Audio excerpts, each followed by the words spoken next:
আজ আমরা খুব গুরুত্বপূর্ণ একটা ইংরেজি শব্দ শিখব। চলুন ঝটপট জেনে নেওয়া যাক। ধরুন, স্কুলের প্রিন্সিপাল সব শিক্ষককে একটা জরুরি মিটিংয়ে ডাকলেন। এটাকে ইংরেজিতে কি বলে?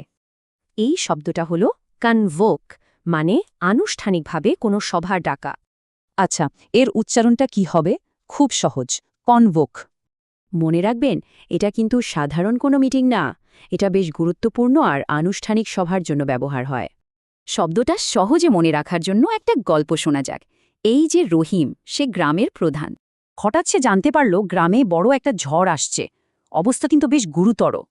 রহিম বুঝল, সবাইকে বাজাতে হলে এক্ষুনি গ্রামবাসীদের একসাথে করতে হবে। তাই সে কি করল? সে গ্রামের সবাইকে নিয়ে একটা মিটিং কনভোক করল। গল্প তো হলো। আচ্ছা, বাস্তব জীবনে এই শব্দটা কিভাবে ব্যবহার হয় চলুন দেখি। যেমন কোম্পানির সিইও কোনো বড় সমস্যা নিয়ে জরুরি মিটিং ডাকতে পারেন, কিংবা ধরুন মেয়র শহরের নতুন কোনো প্রজেক্ট নিয়ে কাউন্সিলরদের সাথে মিটিং ডাকলেন। আবার দেখুন, বিশ্ববিদ্যালয় কর্তৃপক্ষ বিশেষজ্ঞদের নিয়ে কোনো বিষয়ে আলোচনার জন্য সভা ডাকতে পারে। তাহলে সোজা কথায় কনভোক মানে হল আনুষ্ঠানিকভাবে কোনো সভা ডাকা। একদম সহজ।